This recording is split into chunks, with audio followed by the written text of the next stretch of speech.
vous demande de quand même garder vos micros durant la session, juste pour rendre ça aussi facile à comprendre que possible. Et maintenant, après tous les éléments de cuisine, nous voici à notre menu de la journée ou les résultats d'apprentissage. Alors, on voit 4 icônes ici à l'écran. Il ne s'agit pas d'une séquence une après l'autre nécessairement, mais vraiment de 4 grands résultats qui devraient être atteints par la fin de la session au complet. Alors, le premier, le petit cerveau, représente la capacité d'identifier les habiletés socio-émotionnelles et comprendre leur importance. Pourquoi le cerveau et pas le cœur? Mais vous allez voir que plus tard dans la session, on va voir vraiment l'effet des émotions sur le cerveau et comment le cerveau est vraiment au centre de nos émotions aussi. Par la suite, le petit icône vert représente la compréhension du rôle que jouent les processus mathématiques dans un cours de mathématiques et se relier aux habiletés socio-émotionnelles. Le troisième en bleu signifie comprendre l'effet des émotions sur l'apprentissage. Alors, comment est-ce que les émotions vont avoir un impact sur l'apprentissage de l'élève ou de notre apprentissage. Donc, les sujets qu'on va aborder aujourd'hui, c'est vraiment universel. Ce n'est pas juste pour les élèves, mais à nous, les adultes, on peut apprendre de cette façon aussi. Et finalement, l'icône en jaune, c'est identifier comment on va intégrer, développer les habiletés socio-émotionnelles chez nos élèves. Et avec ça, je vais passer la parole à Martin qui va nous faire vivre une belle petite activité en maths, indirectement. Merci beaucoup, Ryan. Puis effectivement, on va partir le bal avec un problème de mathématiques. Puis si on n'était pas 400 ou 500 dans la salle, on aurait pu se diviser et puis faire les mathématiques. Puis en fait, je vous invite quand même si vous souhaitez le faire, vous pouvez le faire de votre côté sur une feuille lignée ou si vous êtes un petit groupe dans une salle de classe, peu importe, vous pouvez toujours vous lancer dans ce problème-ci. Nous, ce qu'on va faire, c'est qu'on va vous présenter un problème, puis ensuite, on va vous présenter une vidéo d'enseignantes courageuses qui ont accepté de se faire filmer en étant en train de résoudre ce problème-là. Alors, je vous présente le problème. Donc, le problème ici, c'est d'utiliser les nombres de 1 à 10, une fois chacun, ainsi que les opérations indiquées afin de résoudre les égalités que vous voyez à l'écran. On va vous présenter une vidéo d'enseignante qui résout ce problème que vous avez à l'écran. Notre intention ici, ou votre intention d'écoute, pourrait être de réfléchir à comment, si vous êtes au cycle primaire ou même au cycle préparatoire, comment est-ce qu'on pourrait simplifier ce problème-ci qu'on a à l'écran. Donc, vous pouvez réfléchir aux pistes de réflexion qu'ont les enseignants. C'est pas la même famille, c'est pas les amis. C'est inconnu. On vous demanderait d'éteindre votre micro si possible. Merci. Alors, on vous invite à réfléchir justement à comment simplifier le problème si jamais vous avez des élèves de niveau au cycle primaire, peut-être même au cycle préparatoire. Si vous avez des élèves qui sont peut-être plus avancés, comment est-ce qu'on pourrait complexifier le problème pour qu'ils répondent aux besoins des élèves peut-être à l'intermédiaire ou même au secondaire? Alors, voilà vos intentions d'écoute. Sans plus tarder, on vous présente la vidéo. Juste un petit mot pour vous dire qu'il se peut que la vidéo soit difficile à suivre. Par contre, l'audio est aussi de l'information très riche. Alors, si jamais vous avez de la misère à voir exactement qu'est-ce qui se passe sur l'écran, vous allez voir justement la démarche de ces enseignantes-là, mais vous allez pouvoir aussi l'entendre. Alors sur ça, je vous dis bonne écoute.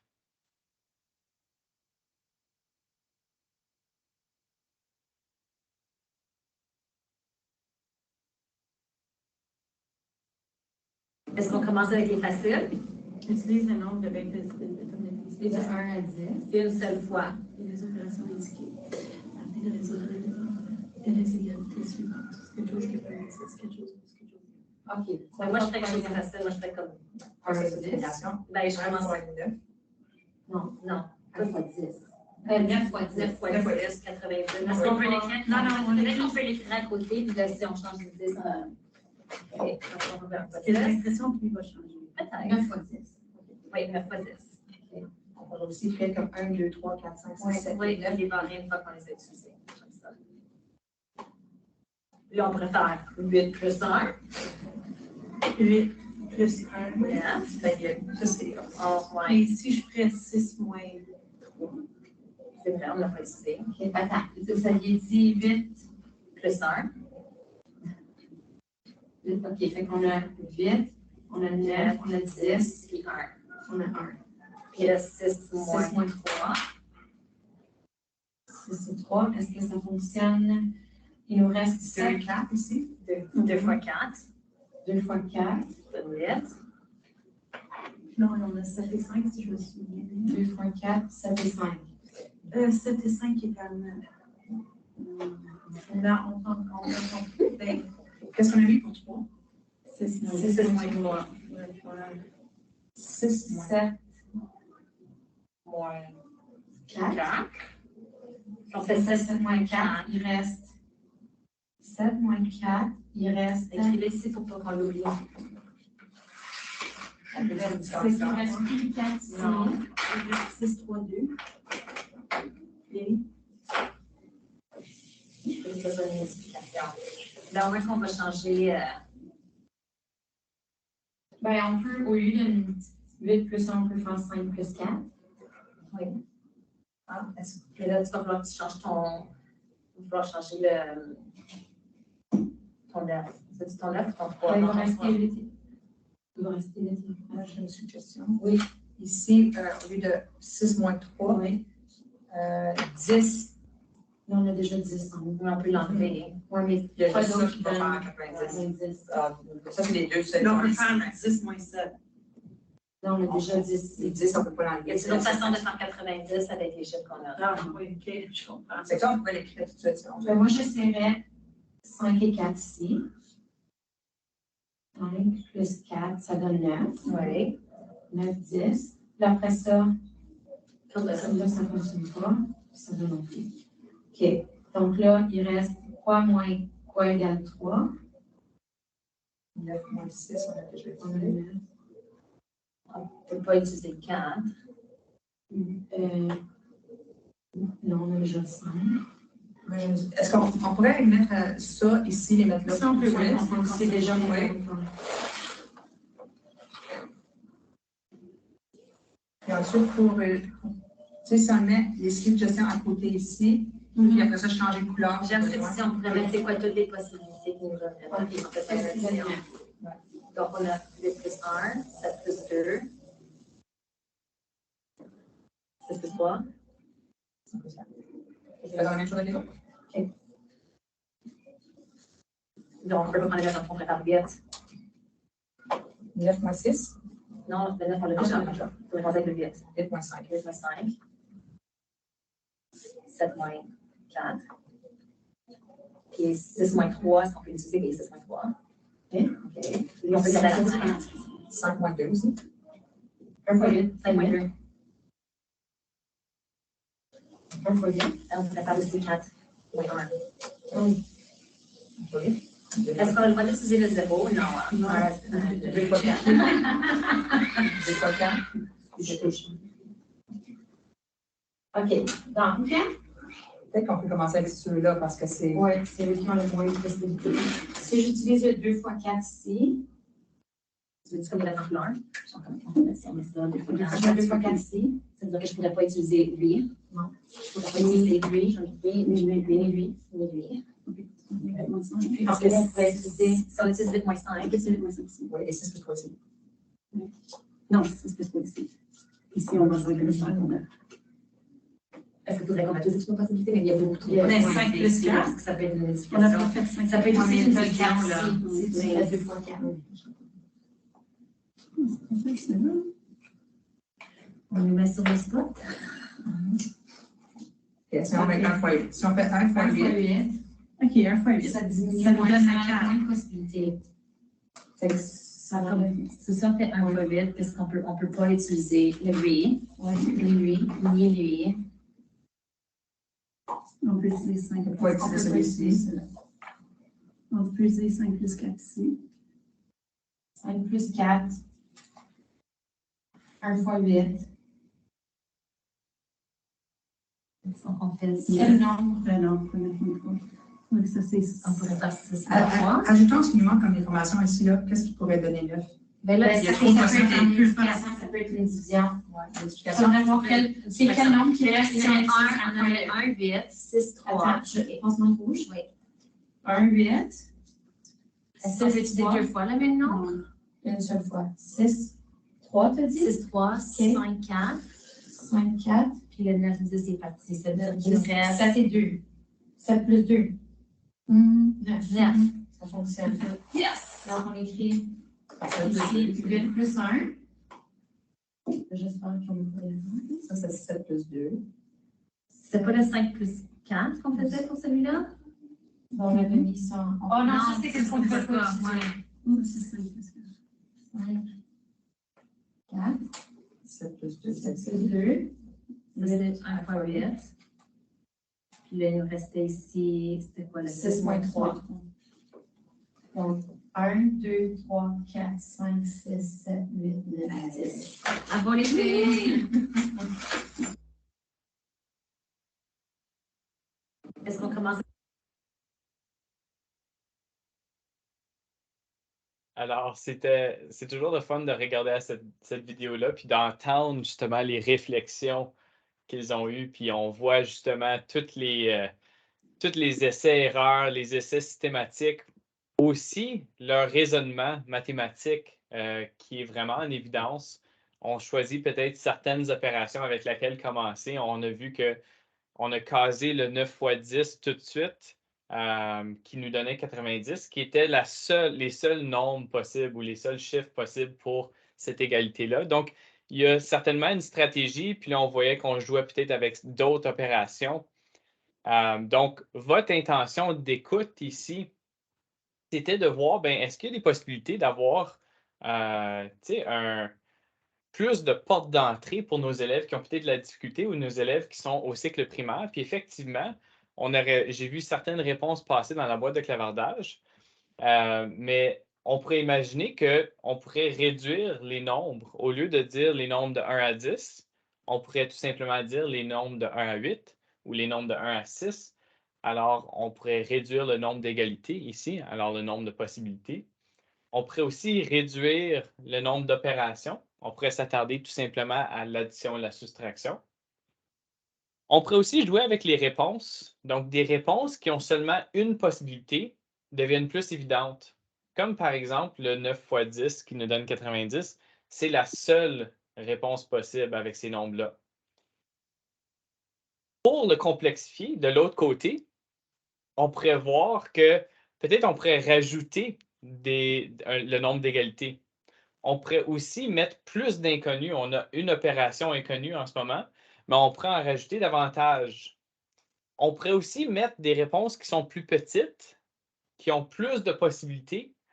Alors là, l'élève doit vraiment réfléchir à quel est les meilleurs chiffres à mettre dans cette égalité-là pour utiliser tous les nombres au moins une fois. Alors, on peut voir que de la première à la 8e année, on peut facilement utiliser ce genre de problème-ci. Et même au-delà de la 8e année, on pourrait même complexifier peut-être juste pour se rendre presque jusqu'en 12e année en rajoutant peut-être des exposants, peut-être en rajoutant des parenthèses, etc. Donc ici, c'est vraiment un problème qui est accessible à plusieurs personnes. Vous avez peut-être remarqué que durant les discussions, il y avait peut-être certaines frustrations. On a peut-être entendu à un certain moment, « Ah, on nous met sur le spot. C'est pas aussi facile que ça pourrait l'être. » Mais on a aussi remarqué peut-être d'autres émotions vers la fin de la petite vidéo où est-ce qu'on était super heureuse d'avoir réussi le problème aussi. Alors, ma question pour vous autres, vous avez devant vous à l'écran les 6 habiletés socio-émotionnelles qui sont dans le programme CADE. de mathématiques de la première à la 8e année dans le domaine A. Donc, d'après vous, quelles étaient les habiletés socio-émotionnelles qui étaient vécues dans ce problème de mathématiques-là? Donc, vous pouvez indiquer dans la boîte de clavardage 1, 2, 3, 4, 5 ou 6 ou une combinaison de ces nombres-là. Ou aucun, si jamais vous croyez qu'il n'y en avait aucun.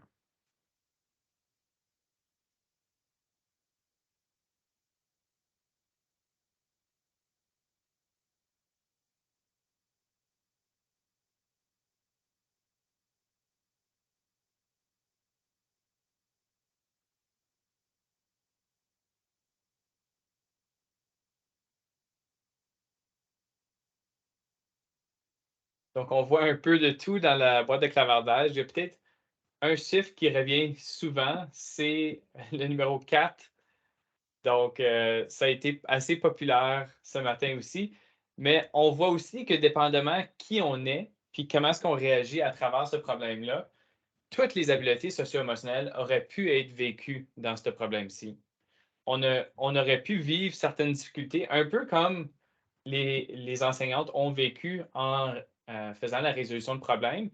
Ils ont détecté certaines émotions négatives, ils ont peut-être remarqué les causes du stress, mais ils ont persévéré à travers, ils ont essayé différentes choses, ils ont essayé différentes stratégies. Alors, on pourrait voir probablement toutes les habiletés socio-émotionnelles vécues dans ce problème-là.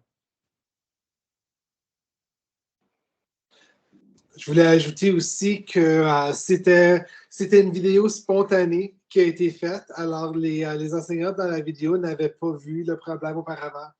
Elles savaient simplement qu'elles seraient filmées pour un projet de mathématiques. Et c'était tout le contexte. Alors, ce que vous voyez, c'est vraiment des vraies conversations entre une équipe qui se connaît déjà quand même très bien. Alors, vous pouvez imaginer ce que ce problème pourrait avoir de l'air, par exemple, dans un contexte d'un groupe aléatoire d'élèves où on a un groupe possiblement très, très hétérogène qui communique, qui essaie d'apporter certains arguments. Alors, il y a beaucoup de belles possibilités de conversation dans ce problème.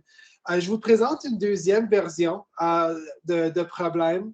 Et on n'a pas de vidéo pour celle-ci, mais je vais vous inviter de simplement à réfléchir, regarder au problème. Vous pouvez le faire mentalement si vous voulez ou sur une feuille de papier à côté si vous voulez l'écrire. On va juste prendre un petit 30 secondes à travailler ce problème ici. Si vous voulez simplement écouter, vous pouvez juste écouter aussi. Il n'y a pas d'obligation. Il n'y a personne qui va passer le corriger après la présentation.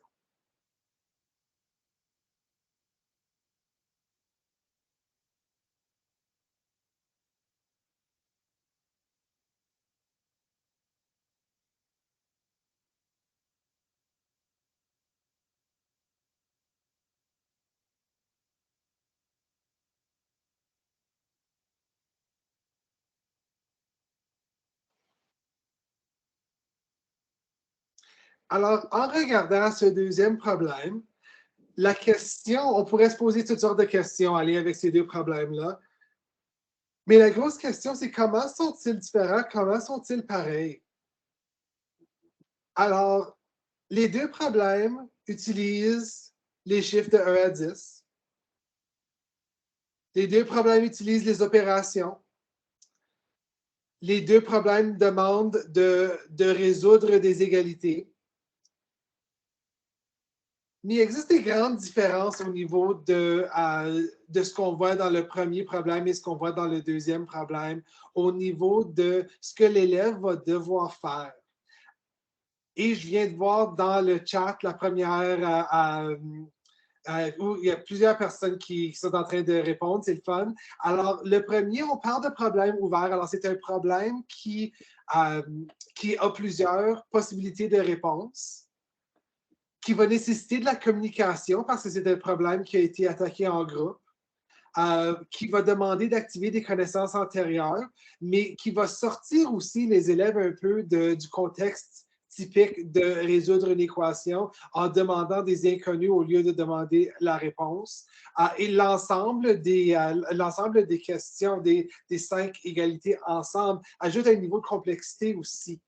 Alors, tout ça, si je peux résumer tout ça ensemble, c'est que la grande différence, c'est qu'il y a beaucoup plus de possibilités d'appliquer des processus mathématiques dans le premier problème. Processus mathématique étant un des grands sujets de notre conversation d'aujourd'hui. En d'autres mots, il y a beaucoup plus de façons d'acquérir et de mettre en application l'information. Alors, on voit que si on met en valeur, si on met en évidence des processus mathématiques, on va créer une compréhension chez l'élève, on va créer certains sentiments, il va y avoir un rattachement avec les habiletés socio-émotionnelles, mais on va aussi créer une compréhension beaucoup plus profonde du concept. Pour nous familiariser avec les processus mathématiques, nous avons un outil ici en ligne qui a été développé par le Centre Franco qui parle justement des processus mathématiques. Alors, il y en a 7, la réflexion, l'établissement de liens, résolution de problèmes, raisonnement, justification, sélection d'outils et stratégies, communication et représentation. Dans un temps et lieu normal, on irait explorer à chacun de notre bord l'outil, mais étant donné que nous sommes, 460 coques, c'est un record, vous avez battu le record de ce matin. Félicitations tout le monde. On va juste faire une exploration guidée rapide de l'outil. Alors, l'outil comme tel, comme je dis, c'est un outil qui est entièrement en ligne. Et la première fois que vous allez voir l'outil, il va ressembler à ceci. L'outil a aussi une certaine mémoire, alors l'outil va aussi s'ouvrir la prochaine fois à l'endroit où vous avez quitté, qui peut avoir ses bénéfices aussi. Alors, on entre ici, on peut choisir notre cycle. Je vais choisir, ce matin, j'ai choisi moyen. Alors, aujourd'hui, je vais choisir primaire.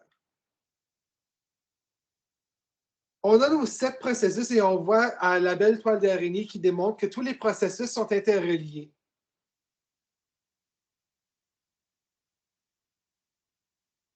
Si je choisis un des processus, je vais choisir sélection, outils et stratégie. Lorsque je clique sur mon processus, je peux voir une définition du processus, alors pour mieux comprendre exactement ce que ce processus-là veut dire.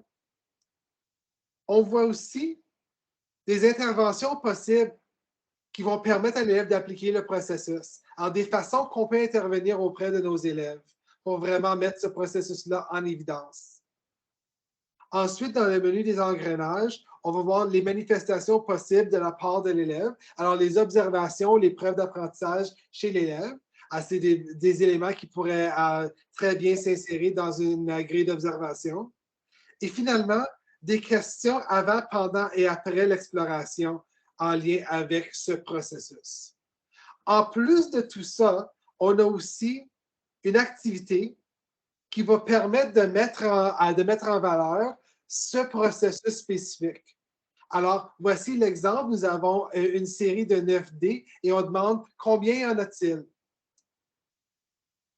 Mais maintenant, la stratégie va être super intéressante ici parce que le nombre qu'il y en a va dépendre de la façon dont l'élève va compter. Alors, est-ce que l'élève compte basé sur les couleurs, basé sur les points sur les dés, basé sur le nombre de dés au complet? Alors, il y a plusieurs différentes possibilités ici. Et on voit ici les questions, les interventions et les manifestations aussi.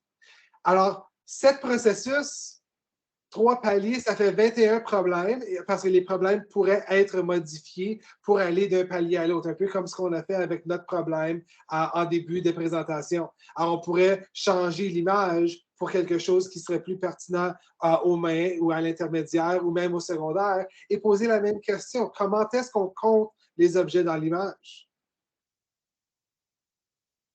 Je vais retourner à la présentation, mais on vous invite à passer à travers de cet outil-là lorsque vous aurez la chance, parce qu'il y a beaucoup d'informations là-dedans qui peuvent aider dans l'identification des processus qu'on veut mettre ou qu'on veut faire vivre à nos élèves à l'intérieur de notre cours de mathématiques. Je vais passer la parole à Martin pour le punchline de cette première partie de notre présentation. Merci beaucoup, Ryan. Donc, justement, c'est quoi la conclusion? C'est quoi le message qu'on essaie d'envoyer? Le message, c'est le suivant. Les problèmes ouverts et les problèmes riches permettent davantage la mise en pratique des processus mathématiques qui, eux, donnent accès au développement des habiletés socio-émotionnelles. Vous avez peut-être remarqué que dans le deuxième problème qu'on vous a proposé, un problème qui était très fermé, on n'avait pas la chance de développer les habiletés socio-émotionnelles de nos élèves à cause que c'était, comme quelqu'un l'a mentionné dans la boîte de clavardage, c'était de la mémorisation. Donc, on n'était peut-être pas en train de réfléchir à nos mathématiques, on n'était pas en train d'avoir des discussions, on n'était pas en train de justifier, on n'était pas en train de représenter de différentes façons nos mathématiques. Dans le fond, on n'était pas en train d'appliquer des processus mathématiques. Donc, c'est ça la différence au niveau de nos problèmes ouverts et riches, c'est qu'ils donnent accès à l'application des processus mathématiques que vous venez de voir avec Ryan. Puis une fois qu'on a des processus mathématiques qui sont applicables, bien là, puisque le problème est ouvert, on peut développer les habiletés socio-émotionnelles de nos élèves. On peut vivre des défis puis apprendre à les surmonter, par exemple. On peut avoir une motivation positive, etc. Alors, c'est ça le grand message dans notre première partie de notre atelier. On aimerait poursuivre avec un exemple, un autre exemple d'un problème riche et ouvert. Puis celui-ci, c'est une tâche qu'on appelle à point d'entrée accessible et à plafond élevé. Vous avez peut-être entendu parler en anglais, le terme, c'est un problème qui est low floor, high ceiling, donc facile d'accès à tous, donc à point d'entrée facile, mais qu'on peut complexifier ou on peut rajouter des situations de prolongement pour aller chercher des élèves pour justement différencier au niveau des contenus, pour aller chercher peut-être des élèves qui sont plus avancés par rapport à ça. Puis on a fait l'exercice ensemble avec le premier problème qui était un exemple de ce problème-là, facile à point d'entrée accessible et à plafond élevé. Donc, ce genre de problèmes-ci permettent aussi d'appliquer différents processus mathématiques. C'est un problème riche et ouvert. Alors, on vous présente un exemple. Je te cède la parole, Ryan. Oui, je viens de voir que mon micro était allumé tout le long. J'espère qu'il n'y aurait pas trop d'écho. Alors, voici un de mes problèmes préférés. Certaines personnes l'appellent le problème de la bordure ou le problème du jardin. Mais c'est un très bel exemple de problème qui a justement un point d'entrée accessible, mais qui peut avoir un plafond élevé. Ce que j'aimerais vous demander en regardant le problème, vous pouvez essayer de le résoudre en même temps aussi. Encore une fois, il n'y aura pas de correction à la fin. Il n'y a personne qui va aller vérifier votre travail. Mais le but ici, c'est de regarder au grillage de 10 par 10 et essayer de déterminer combien de carrés forment la bordure seulement, sans les compter un par un. Et le questionnement ici provient d'un livre que j'aime beaucoup qui s'appelle Five Practices for Orchestrating Mathematic Discussions. C'est un livre en anglais. Et le livre va souligner certaines étapes pour avoir justement des conversations mathématiques. Je vois plusieurs réponses dans le chat. Quand on dit bordure, ce sont les tuiles vertes. C'est exactement ça.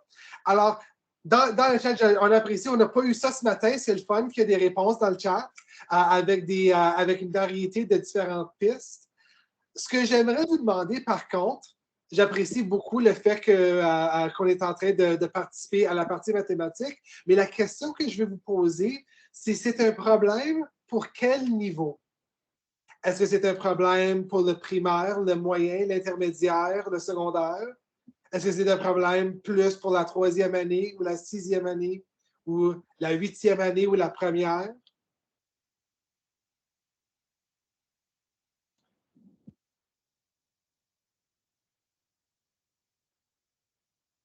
Et partie B de la question, c'est quels sont les processus mathématiques qui seraient les plus faciles à mettre en évidence avec le problème?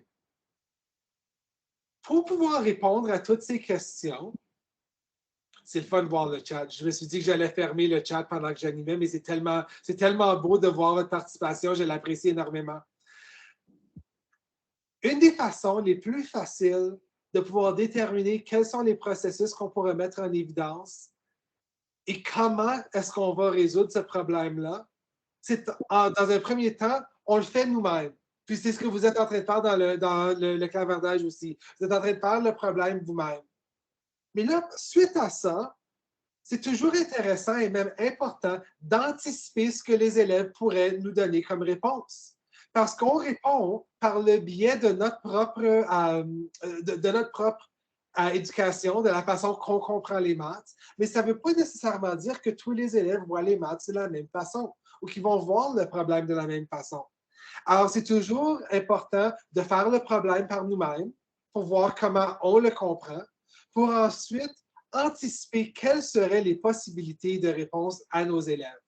Et ça nous prépare pour pouvoir questionner et donner de la rétroaction à nos élèves si jamais on obtient une réponse pour laquelle on ne s'attendait pas. Alors, on va aller voir certains exemples d'élèves. Ce sont des exemples d'élèves de plusieurs différents niveaux, mais les niveaux ne sont pas importants ici. On va juste regarder aux réponses possibles. Alors, sur cette première diapo, on voit 4 réponses d'élèves qui ont approché le problème de 4 différentes façons. L'élève numéro 1 a décidé de faire 4 fois 10, mais ensuite de soustraire 4, parce que l'élève a remarqué que chaque coin était compté 2 fois s'il faisait 4 fois 10. Le prochain élève a décidé 4 fois 9.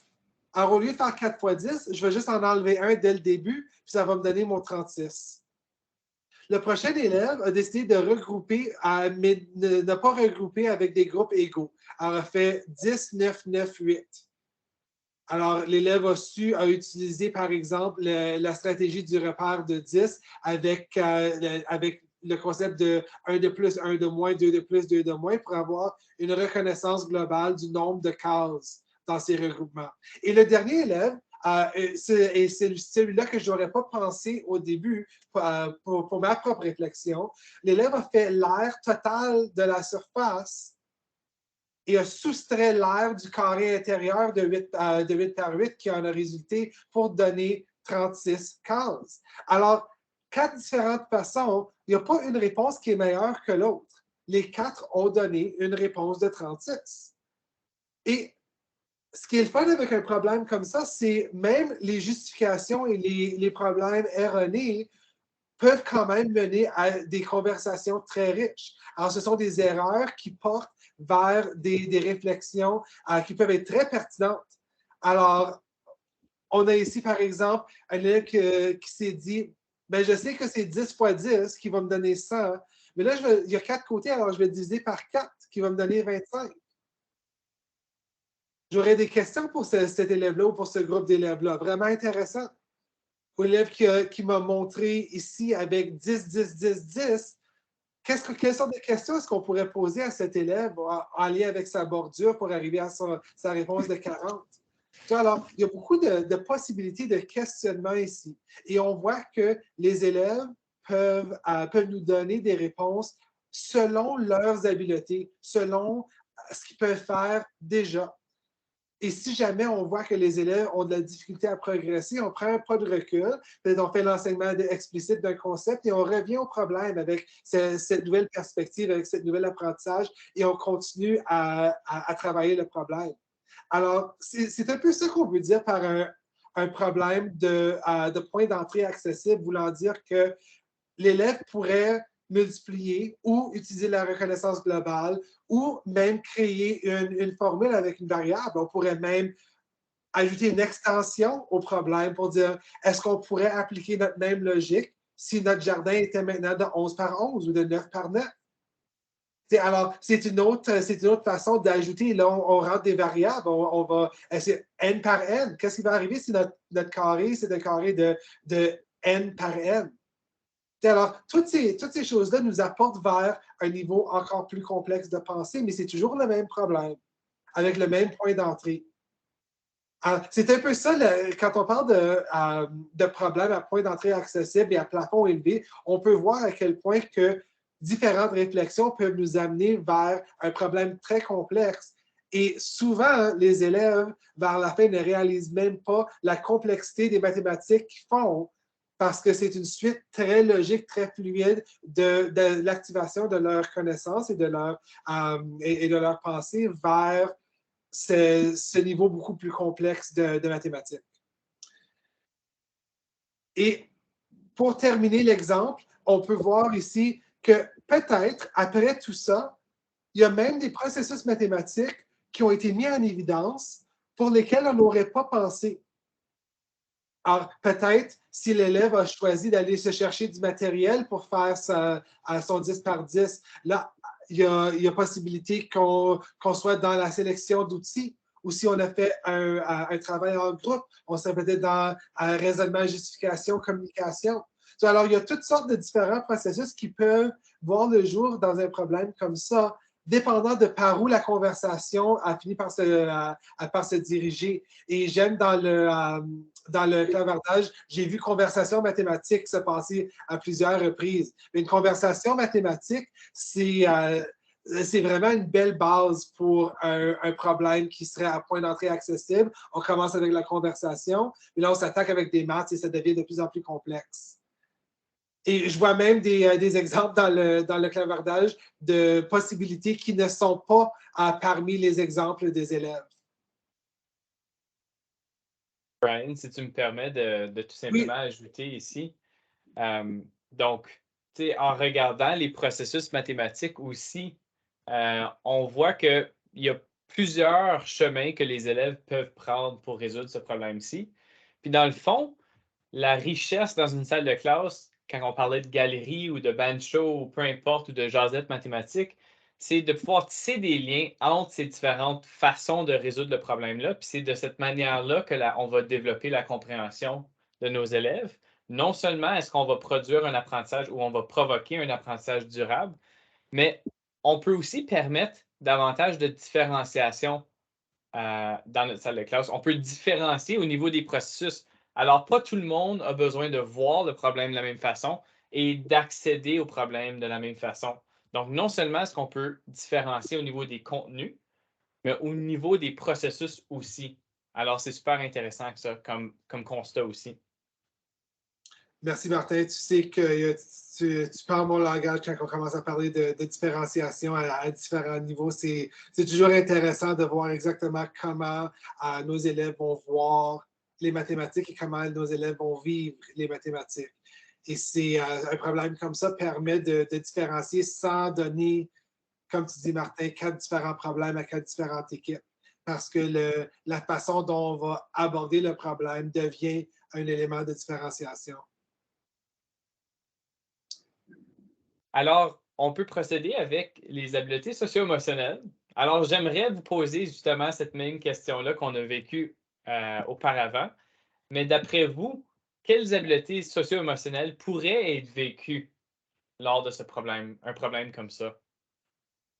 Donc, 1, 2, 3, 4, 5 ou 6, ou aucune, ou toutes.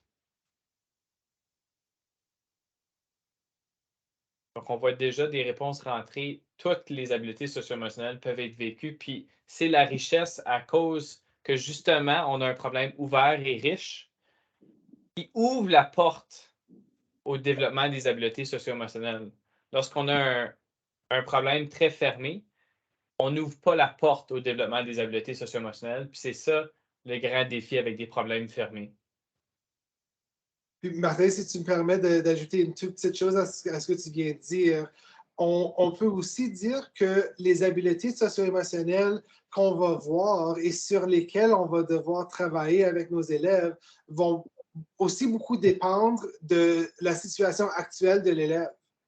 Alors, c'est vrai que les 6 vont être visibles à l'intérieur d'un problème comme ça, mais ça ne veut pas nécessairement dire que l'élève va vivre les 6 à chaque fois qu'on approche un problème comme ça. Ça va dépendre aussi, par exemple, si l'élève trouve un problème relativement facile, c'est possible que faire preuve de motivation positive et persévérance ne sera pas quelque chose que l'élève va vivre dans le moment, mais lorsque l'élève va expliquer son raisonnement à son partenaire dans son équipe, on va voir le numéro 4. Alors, bâtir des relations, communiquer avec assurance. Alors, les habiletés socio-émotionnelles ne sont pas nécessairement vécues pareil par chaque élève dans chaque situation. Il y a beaucoup de variabilité là-dedans aussi. Désolé, Martin, je ne voulais pas te couper la parole, mais il fallait que je le dise. Pas du tout. Non, c'est super riche. Alors, si on poursuit à la partie B, donc on a ça met fin à notre première partie de l'atelier, mais là, on peut se poser comme question, justement, ben, pourquoi développer les habiletés socio-émotionnelles? Donc, on voit que, justement, OK, des problèmes riches et ouverts permettent le développement des habiletés socio-émotionnelles, mais pourquoi voudrait-on, justement, les développer, ces habiletés socio-émotionnelles-là? Et pour commencer notre réflexion, on vous présente une citation d'une chercheure, Jo Boaler, une chercheure en mathématiques, qui nous présente ses idées sous forme de cette citation-ci. Alors, on vous donne quelques instants pour faire la lecture de celle-ci qui se retrouve à l'écran.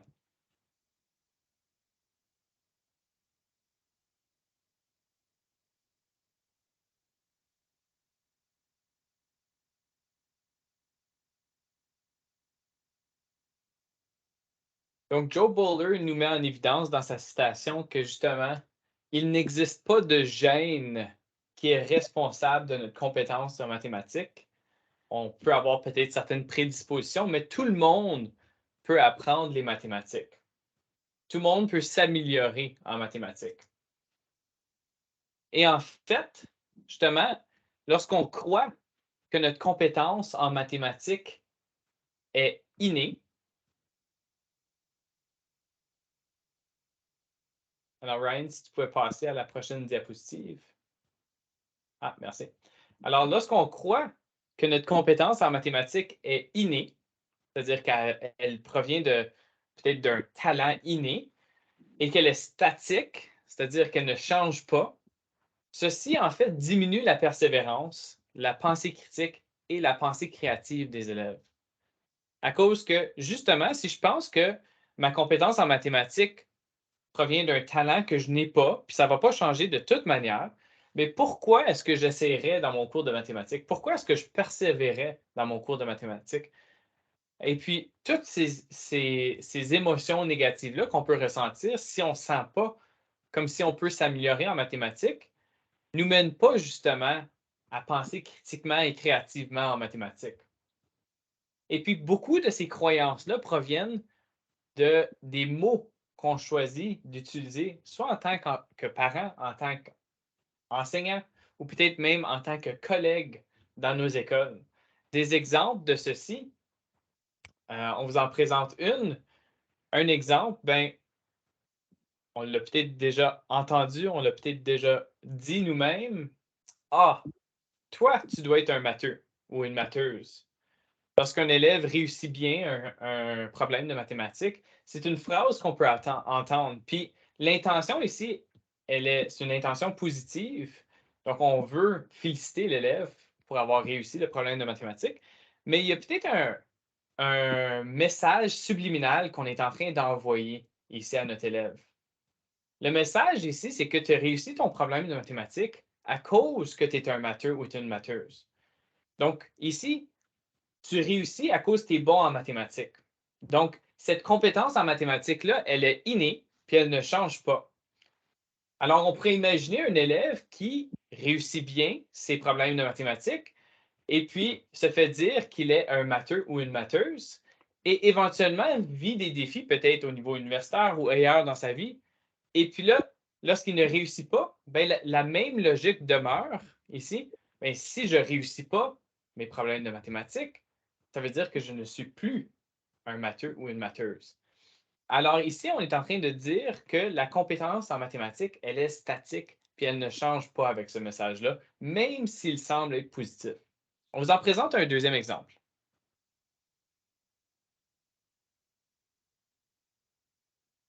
C'est correct. Moi non plus, je n'ai jamais été bonne en mathématiques. Donc ça aussi, c'est un message qu'on entend de la part des enseignants, des parents, d'autres élèves. Et puis, en fait, ici, ce qu'on essaie de faire, c'est on essaie d'apaiser ou soulager un élève qui vit des défis en mathématiques. Et puis, notre intention, encore une fois, elle est bonne. Cependant, le message subliminal qu'on est en train de passer à cet élève-là, c'est que justement, la compétence en mathématiques ne change pas. La mienne n'a pas changé, j'ai jamais été bonne, mais c'est correct, j'ai déjà vécu du succès quand même. Alors, encore une fois, on est en train d'envoyer un message que la compétence en mathématiques, elle est statique et elle est innée. On vous présente un dernier exemple.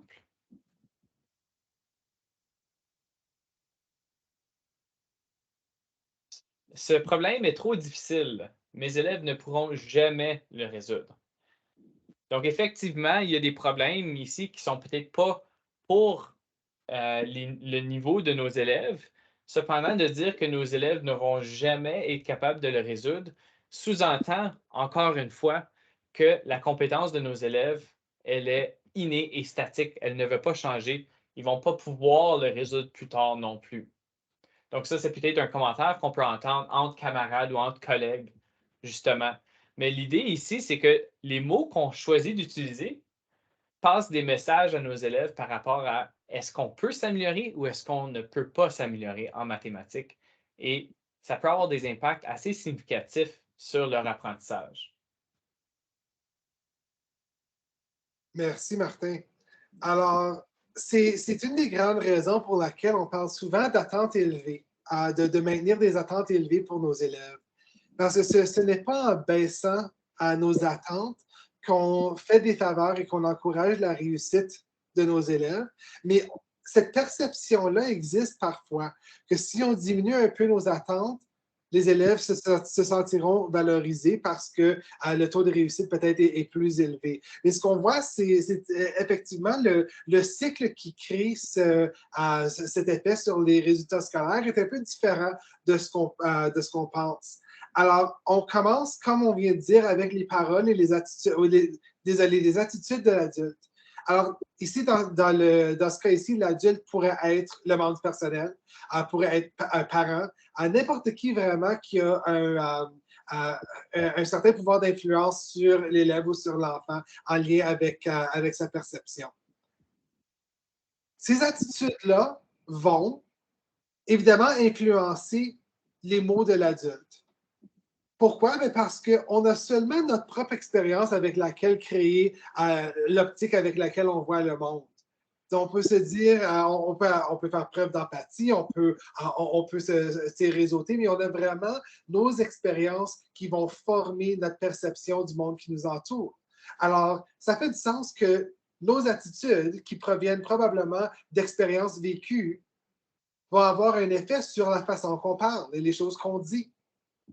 Mais ces mots-là vont avoir une incidence sur les attitudes et les croyances des élèves. Peut-être avec les meilleures intentions, comme on a vu dans les derniers problèmes, où on dit par exemple, tu sais, toi, ça va, moi non plus, j'ai pas été très bonne en maths. Alors, c'est correct. On comprend que le but ici, c'est de soulager, de rassurer, mais ça crée aussi une attitude, une croyance chez l'élève que sa compétence en maths est quelque chose qui ne se développe pas nécessairement. Moi, je me souviens, quand j'étais plus jeune, on m'a dit « Les maths sont toujours difficiles pour toi. » Mais imaginez-vous la perspective avec laquelle j'entrais dans une classe de maths. Et ces attitudes et croyances-là vont avoir une grande incidence sur les résultats scolaires, les résultats académiques, et ce, de deux différentes façons. Alors, l'élève qui ne croit pas qu'elle ou elle peut réussira moins bien que l'élève qui croit qu'elle ou elle peut réussir. Ça a été démontré dans le classement à Hardy, que la croyance de réussite et les réussites antérieures de l'élève vont avoir une incidence sur les résultats académiques.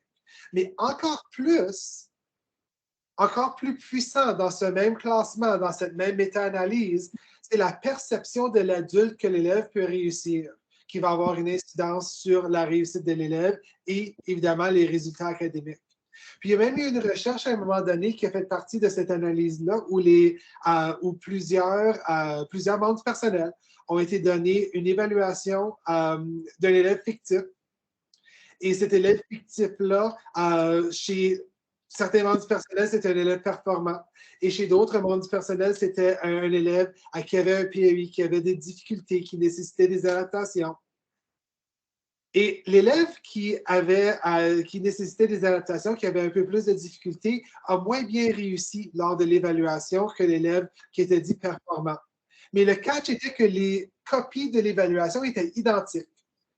Alors, ça démontrait à quel point que c'était puissant la perception du membre du personnel sur les capacités de l'élève, sur les résultats académiques de l'élève. Et tout ça devient une boucle qui revient aux attitudes parce que lorsqu'on voit les résultats, ça crée un biais de confirmation. On voit le résultat et ça confirme l'attitude qui a créé les mots, qui a créé la perception chez l'élève, qui a créé les résultats académiques. Alors, il y a une grande incidence sur de nos propres attitudes en lien avec les mathématiques sur comment les élèves voient les maths et sur comment les élèves vont réussir.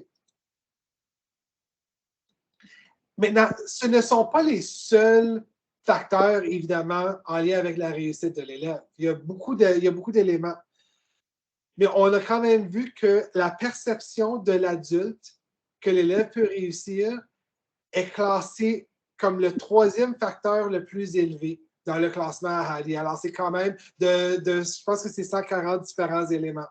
Alors, c'est quand même ça a un grand impact, nos perceptions que nos élèves peuvent réussir. La conclusion de cette section sur le pourquoi des habiletés socio-émotionnelles, on peut peut-être le deviner, mais c'est le développement des habiletés socio-émotionnelles vont permettre de changer notre perception de notre compétence en mathématiques d'une perception fixe à une perception dynamique. Alors, en regardant aux 6 habiletés socio-émotionnelles, on peut voir que l'utilisation, l'acquisition de ces habiletés-là vont enlever un peu cette perception de l'état fixe des mathématiques. Ce n'est pas quelque chose avec lequel on est, c'est quelque chose qu'on développe. Qui nous amène à la partie C, la 3e partie de notre session. Comment est-ce qu'on fait ça? Comment est-ce qu'on va développer les habiletés socio-émotionnelles chez nos élèves? Bien, pour ce faire, ça va être vraiment important de comprendre le cerveau et comment le cerveau fonctionne un petit peu. Alors, comment est-ce que les émotions vont jouer un rôle dans l'apprentissage?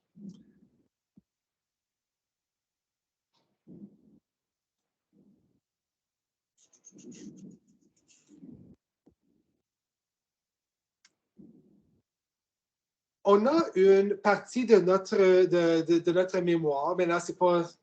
Quand je dis une partie du cerveau, je ne veux pas dire qu'il y a juste une section du cerveau qui est activée là, ce n'est pas ça du tout.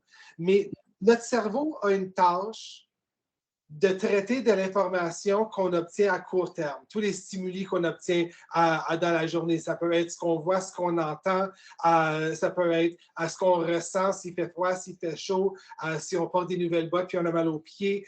Toutes ces sensations-là font partie de paquets d'informations que notre cerveau va devoir traiter. Mais les émotions font aussi partie de cette information-là que le cerveau va devoir traiter. Et notre mémoire de travail, qui va traiter toute cette information à court terme-là, peut seulement entreposer et traiter 7 morceaux, et morceaux étant entre guillemets pour une raison, mais 7 morceaux d'informations avant d'aller en surcharge cognitive. Et c'est vraiment intéressant parce que le moment qu'on déborde, que notre mémoire de travail déborde et qu'on se retrouve en surcharge cognitive, l'apprentissage ne se fait plus.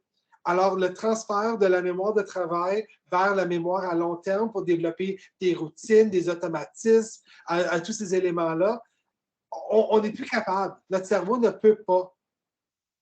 Notre cerveau est un peu comme en mode survie, si on peut se permettre ce terme-là. Alors, ce n'est pas 7 morceaux comme si on prenait un gâteau et on le coupait en 7 morceaux égaux. Il y a certains morceaux qui vont avoir une plus grande incidence sur la mémoire de travail que d'autres. Si on apprend quelque chose de nouveau, il y a de très bonnes chances que le morceau est pas mal plus gros que si on est en train d'activer des connaissances antérieures. Mais si on est en train de vivre quelque chose de très émotionnel, si on vit des émotions fortes, le morceau qu'occupent ces émotions-là va être beaucoup plus grosse aussi dans notre mémoire de travail. Alors, ce n'est pas 7 morceaux de cette partie égale de cette mémoire-là. C'est que ces 7 morceaux-là peuvent être très gros, très petits pour ne pas vraiment permettre à d'autres gros morceaux ou d'autres plus petits morceaux d'entrer. Alors, c'est une analogie gâteau, c'est assez ludique comme analogie, juste pour nous faire comprendre que notre cerveau a quand même une limite, autant que notre cerveau est très puissant. Notre cerveau a quand même une limite à la quantité d'informations que le cerveau peut traiter. Je passe la parole. Oui, c'est ça. Fait qu'on a souvent cette idée-là que nos cerveaux ou le cerveau de nos élèves, on est un peu comme des ordinateurs. Et puis justement, cette mémoire de travail-là, c'est un peu comme le RAM qu'on retrouve dans notre ordinateur. Mais dans le fond, ce qu'on réalise en ce moment, c'est que justement, pourquoi qu'on parle de mémoire de travail? Bien, on parle de mémoire de travail à cause de nous autres, on traite en tant qu'être humain, en tant qu'élève, enseignant, etc., on traite aussi les émotions. Donc, ces émotions-là comptent comme des morceaux de gâteau, si on veut bien. Alors, lorsqu'un élève arrive avec des grandes émotions et n'arrive pas à les gérer, bien, ce qui arrive, c'est que ça prend de l'espace dans la mémoire de travail. Ça a une charge cognitive très élevée. Alors, il y a moins d'espace cognitif pour résoudre le problème mathématique à cause que justement, on prend de l'espace cognitif dans la mémoire de travail pour gérer les émotions. Alors, on peut se poser la question, bien, comment est-ce qu'on pallie à ce problème-là? Comment est-ce qu'on réduit la charge cognitive associée aux émotions? Bien, la réponse à ceci, c'est en développant les habiletés socio-émotionnelles. On peut parler d'automatisme. On peut parler de, justement, en mathématiques, on veut créer des automatismes.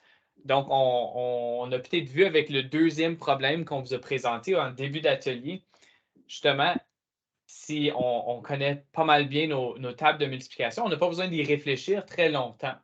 On a créé un automatisme pour ça. Alors, ça n'occupe pas beaucoup de charge cognitive. C'est pour ça qu'on peut aller justement gérer des problèmes qui sont peut-être un petit peu plus complexes.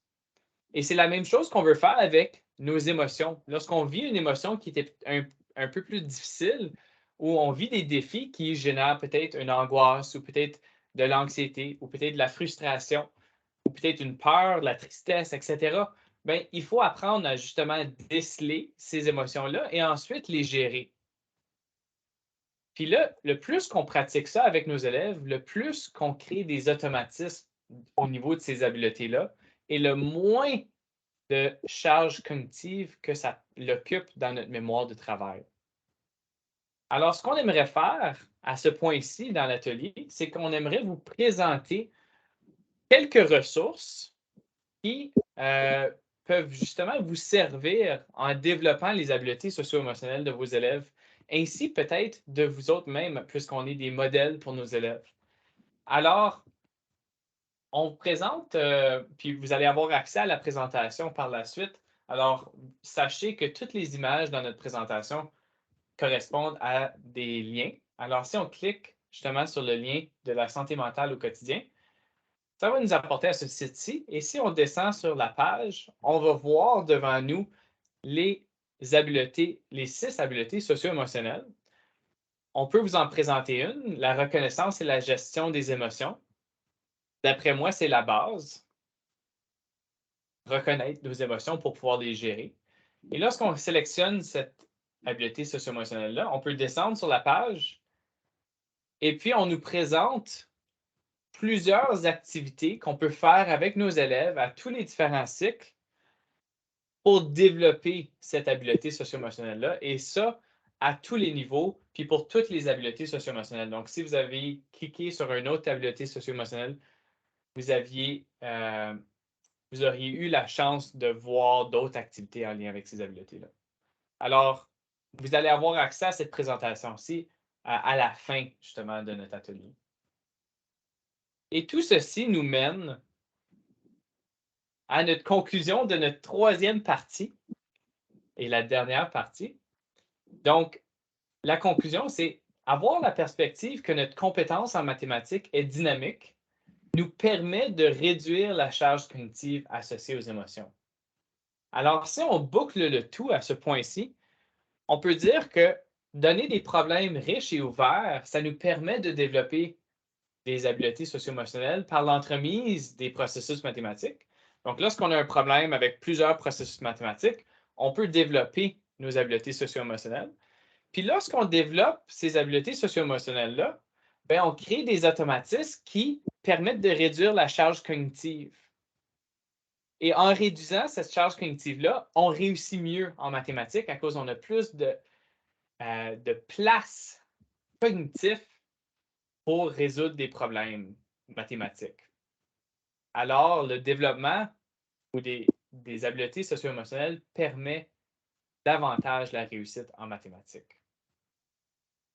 On souhaite terminer l'atelier avec une dernière citation ou un dernier message. Ce message-ci, c'est que ça commence avec nous. La plupart d'entre nous, on est des produits de notre système d'éducation qui n'a pas nécessairement mis une valeur à ces habiletés socio-émotionnelles-là. Mais si nous autres, on peut agir en tant que modèle en ayant justement des habiletés socio-émotionnelles développées, on peut justement partager ça avec nos élèves. Alors, on termine avec une petite citation de Lisa Feldman Barrett, qui est une neuroscientifique, qui dit que les personnes qui développent leurs habiletés socio-émotionnelles vont moins souvent au médecin, consomment moins de médicaments et passent moins de jours à l'hôpital pour cause de maladie. Il ne s'agit pas de magie, mais de ce qui se passe lorsqu'on exploite la frontière poreuse entre le social et le physique. Alors, sur ça, on vous dit merci beaucoup d'avoir assisté à notre atelier. On vous laisse dans la boîte de clavardage avec un formulaire de rétroaction. Et puis, vous allez voir dans notre présentation aussi plusieurs ressources importantes qu'on a traitées et d'autres qui entourent justement ce sujet-là. Merci beaucoup. Merci beaucoup à tout le monde. Merci d'être là. On vous apprécie énormément et on apprécie énormément le niveau de participation. Presque 480 personnes. C'est vraiment apprécié la collaboration dans le clavardage. Merci beaucoup à vous. Excusez, monsieur, je peux prendre la parole, s'il vous plaît? Bonjour tout le monde. Tout ce que j'entends, ding, ding, ding, ding, tous les beaux commentaires qui sortent. Bravo, messieurs, et merci beaucoup d'avoir offert cet atelier si enrichissant. Je vais aussi redéposer dans le clavardoir le lien vers le formulaire de rétroaction. Et puis, comme je l'ai dit tout à l'heure au début de l'atelier, l'atelier est enregistré et le lien vers l'enregistrement de l'atelier sera mis sur le site du CFORP. Sur ce, je vous souhaite une bonne journée et je vous remercie encore une fois de compléter le formulaire de rétroaction. Que voilà. Une question, s'il vous plaît. Oui, vas-y. Merci, monsieur. Excusez-moi, est-ce qu'il y aurait une liste de présence? Puisque dans les 2 premières réunions de l'avant-midi, on nous a donné des listes de présence. Oui, ça peut être partagé dans la boîte de clavardage. Merci, monsieur. Allez, excusez-moi. Oui, bonjour. La boîte de clavardage ne s'affiche pas sur mon écran depuis le début. J'ai demandé une assistance sur le courriel, mais je n'ai pas encore. Donc, je ne peux pas commenter, je ne peux pas participer et je ne peux rien faire.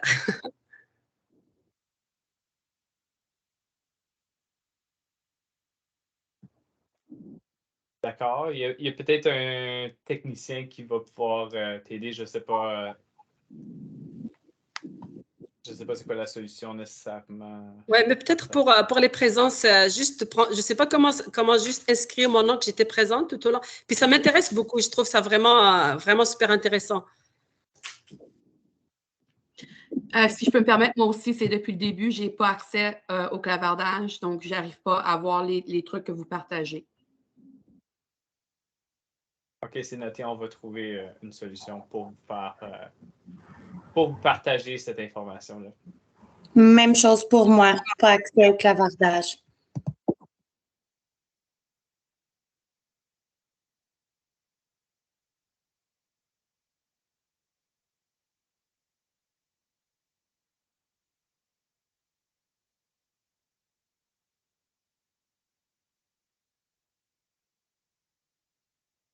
Oui, Ourida. Avais-tu une question? La boîte de clavardage, je n'ai pas accès. D'accord. On va voir si on peut vous envoyer ces informations-là par un autre moyen. Yasmina, as-tu une question? Oui, s'il vous plaît. J'avais une question pour, est-ce que vous pouvez nous conseiller des ressources pour les problèmes ouverts pour les classes à niveau multiple?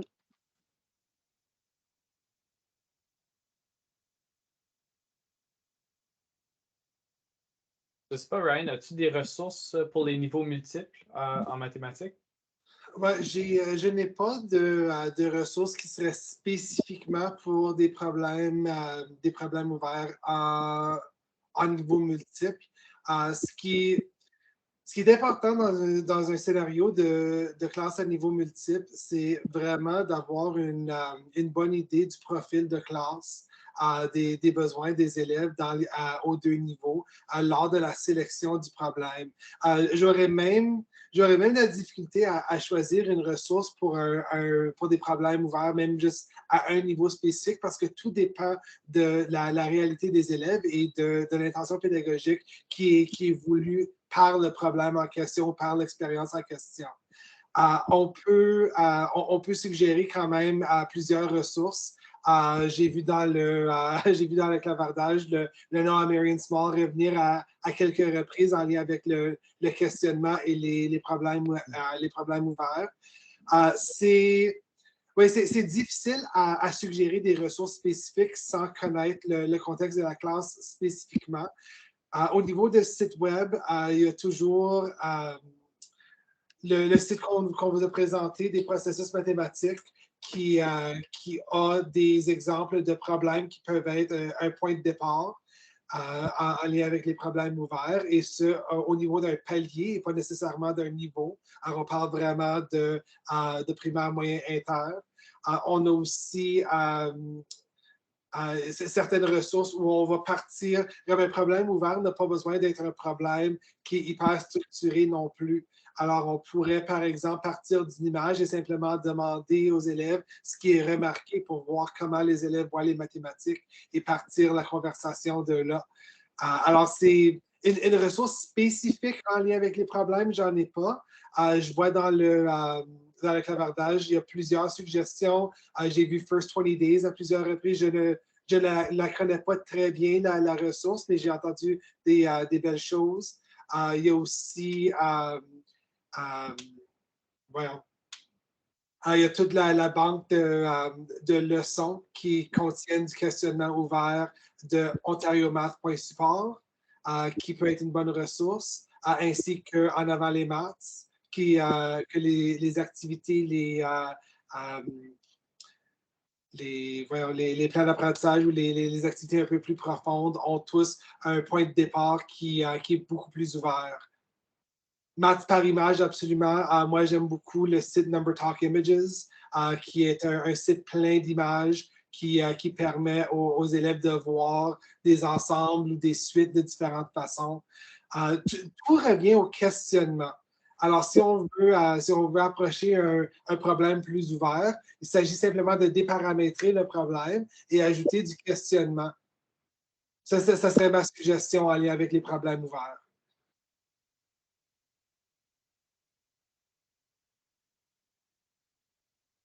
Je ne sais pas, Martin, si tu voulais ajouter quelque chose à ça. Je pense que tu as bien répondu. Pour ma part, tu commences avec une certaine banque. Moi, je partirais personnellement, c'est juste au niveau personnel, avec les 21 problèmes des processus mathématiques, le lien qu'on vous a partagé dans notre présentation. Et puis là, tu commences justement à essayer de réfléchir à comment simplifier, comment complexifier, comment le rendre davantage ouvert. Et puis, à ce moment-là, tu arrives avec une banque que tu bâtis tranquillement pas vite. Moi, au niveau, c'est peut-être plus au niveau 7-8, mais Tap into Teen Minds, c'est un site web avec plusieurs problèmes, c'est en mathématiques, plusieurs problèmes ouverts. Et puis, il y a 3-Act Math, qui est une banque de problèmes ouverts aussi. Il y a YouCubed par Joe Bowler, justement, de l'Université Stanford, qui a plusieurs problèmes ouverts aussi. Alors, ça, c'est les banques. Ça, c'était mes banques à moi, où est-ce que j'allais fouiller lorsque j'étais en salle de classe. Alors, ça peut peut-être vous servir. Je pense que c'est Julie avec la main levée. Question. Ce qui m'inquiète, je fais beaucoup de problèmes ouverts en salle de classe, mais comment on fait pour évaluer vraiment les habiletés socio-émotionnelles? Donc, en ce moment, c'est une note aux habiletés socio-émotionnelles. En ce moment, Julie, on n'évalue pas les habiletés socio-émotionnelles. Donc, on n'est pas attendu d'évaluer ces habiletés-là. Pour plusieurs raisons qui sont quand même très valides, mais en ce moment, l'idée, c'est de les développer, mais ce n'est pas question d'évaluation en ce moment. OK, parfait. C'est plus là mon inquiétude. J'en fais beaucoup en salle de classe, mais c'est comment on ferait pour les évaluer. C'est presque pas quantifiable. C'est très difficile. Puis tout le monde part d'un différent niveau aussi. Puis alors, c'est quand même assez complexe. Alors, je pense que c'est pour ça qu'on prend un pas de recul. Puis même, faire preuve de motivation. Ça peut être difficile, puis ça peut être manifesté de différentes façons par différents élèves aussi. Alors, c'est difficile, comme tu as dit, c'est très difficilement quantifiable, mesurable. Merci. C'était ça ma question. Ça fait plaisir. Martin, il y a eu une demande de mettre certains des exemples de ressources. Je ne me souviens pas de tous les titres que tu avais mentionnés en lien avec les sites, si ça ne dérange pas de les mettre dans le clavardage. Ah oui, absolument. Je me souviens de certaines, mais je ne veux pas en oublier. YouCubed, on avait aussi 3-Act Math. Math is Visual en est un autre, un peu plus pour le primaire moyen, qui peut être bon. N'oublions pas, par contre, on est rendu un peu dans le partage de ressources. Il n'existe pas une ressource qui va répondre à toutes les questions. Alors, il faut juste garder ça en tête que les mathématiques, surtout avec ce qu'on vient de vivre ensemble aujourd'hui, les mathématiques vont être vues par différentes personnes, différents élèves et différents adultes de différentes façons. Et on a quand même un travail à défaire certaines idées préconçues de ce que les mathématiques sont et ne sont pas. Et l'idée de cette mentalité de compétences fixes ou de la capacité de développer sa compétence en maths. Alors, il n'existe pas vraiment une ressource qui va répondre à toutes ces questions-là en même temps. Ce qui existe, par contre, c'est le fait que vous êtes les plus connaissantes et connaissants des réalités de vos classes. Vous avez la meilleure idée de ce que vos élèves ont besoin. Alors, on peut certainement suggérer des ressources, mais il y a quand même un tri, un certain jugement professionnel qui entre en jeu avec ces ressources-là pour vraiment faire certain que ça répond à l'intention pédagogique et aux besoins du groupe d'élèves en question. Alors, juste de garder ça en tête avec le partage de ressources, parce qu'il y en a beaucoup. Il n'y a pas un manque au niveau des ressources. On veut se faire absolument certain que la ressource va répondre à l'intention.